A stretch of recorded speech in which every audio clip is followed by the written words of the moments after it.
યુએસમાં green card holders માટે નવી challenge સામે આવી છે. હવે બોર્ડર ઓફિશિયલ્સ દરેક નોન સિટીઝનની યાત્રા પર ટ્રાવેલિંગ પર નજર રાખી રહ્યું છે અને એ ટ્રેક કરી રહ્યા છે કે ભાઈ એ કેટલી વખત યુએસ છોડે છે અને કેટલા સમય માટે યુએસની બહાર જાય છે. એની અસર એ થઈ છે કે ભાઈ કેટલાય લીગલ પરમેનન્ટ રેસિડન્ટ્સ પોતાની ટ્રીપ્સને જલ્દી ખતમ કરી રહ્યા છે કે પછી ડાયરેક્ટ યુએસ પાછા આવી રહ્યા છે. એનું મુખ્ય કારણ એ છે કે ભાઈ લાંબા સમય સુધી વિદેશમાં રહેવાથી એમનું ગ્રીન કાર્ડ જોખમમાં મુકાઈ શકે છે. આજે આપણે 3 પોઈન્ટ્સ પર વાત કરીશું. પહેલું કે યુએસમાં ગ્રીન કાર્ડ હોલ્ડર્સ માટે કઈ નવી એક્ઝિટ ટ્રેકિંગ પોલિસીઝ લાગુ થઈ રહી છે અને એની પ્રેક્ટિકલ અસર શું છે. બીજું કે લીગલ રૂલ શું કહે છે અને ક્યારે અને કેવી રીતે રેસિડેન્સીને અબેન્ડન્ટ મનાય છે. અને ત્રીજું કે ભાઈ ઇન્ડિયન્સ અને ઇમિગ્રન્ટ ફેમિલીઝે કેવી સાવધાનીઓ રાખવી જોઈએ એટલે એમનું સ્ટેટસ સુરક્ષિત રહે અને ડર્યા વગર પોતાના પ્લાન્સને એક્ઝિક્યુટ કરી શકે. ટ્રમ્પ એડમિનિસ્ટ્રેશને કેટલાક મહિના અગાઉ જ ક્લિયર કહી દીધેલું કે ભાઈ લીગલ પરમેનન્ટ રેસિડન્ટ્સ કે જે યુએસની બહાર રહે છે કે 6 મંથ્સથી વધારે વિદેશમાં રહે છે એમને રેસિડેન્સી અબેન્ડન્ટ માનવામાં આવી શકે છે. એનો મિનિંગ છે કે એમનું ગ્રીન કાર્ડ કેન્સલ થઈ શકે છે. આ ચેતવણી પછી કેટલાય ઇમિગ્રન્ટ્સ ખાસ કરીને ઇન્ડિયન ગ્રીન કાર્ડ હોલ્ડર્સમાં એન્ઝાઇટી વધી ગઈ. રેગ્યુલર યુએસ ઇન્ડિયા ટ્રાવેલર્સ અને બિઝનેસ પ્રોફેશનલ્સ પણ હવે પોતાની ટ્રીપ્સને શોર્ટન કરી રહ્યા છે અથવા તો ફટાફટ યુએસ ભાગી રહ્યા છે. તો US customs and border protection CBP હવે નોન સિટીઝન્સના ડિપાર્ચર્સ અને ડ્યુરેશનને ક્લોઝલી ટ્રેક કરી રહ્યું છે. બાયોમેટ્રિક ડેટા અને અધર ટેકનોલોજીનો ઉપયોગ કરીને એવું ડોક્યુમેન્ટ તૈયાર કરવામાં આવી રહ્યું છે કે કોઈ વ્યક્તિ કેટલી વખત યુએસ છોડે છે અને કેટલા સમય માટે બહાર રહે છે.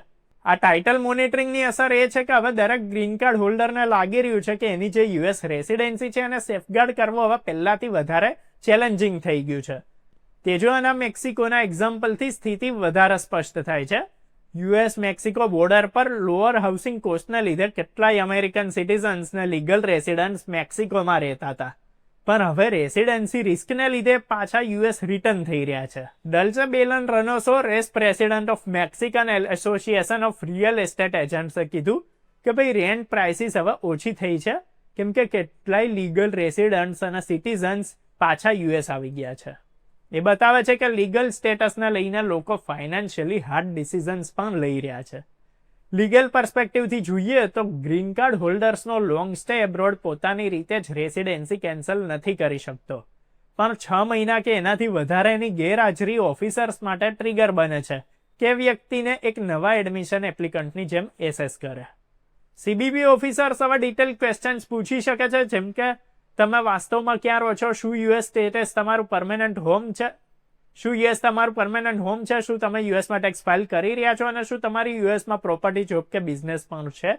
લીગલી જો કોઈ ગ્રીન કાર્ડ હોલ્ડર વગર રીએન્ટ્રી પરમિટે 1 વર્ષથી વધારે યુએસની બહાર રહે છે તો ગવર્મેન્ટ એને રેસિડેન્સી અબેન્ડન્ટ માની લે છે.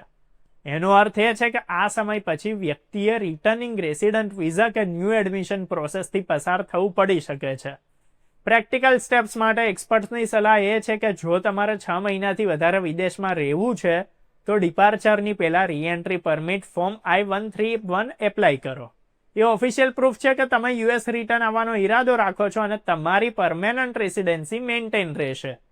યુએસસીઆઈએસ પણ કહે છે કે રીએન્ટ્રી પરમિટ મળવાથી તમને રિટર્નિંગ રેસિડન્ટ વિઝા વગર યુએસમાં એન્ટ્રી એપ્લાય કરવામાં મદદ મળશે.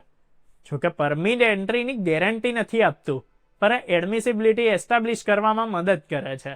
ઇન્ડિયન્સ અને ઇમિગ્રન્ટ ફેમિલીઝે સમજવું જરૂરી છે કે એક્ઝિટ ટ્રેકિંગ પોલિસીસ ખાલી ડોક્યુમેન્ટેશન અને સ્ક્રુટિની વધારે છે. રેસિડેન્સી ખોવી ઓટોમેટિક નથી.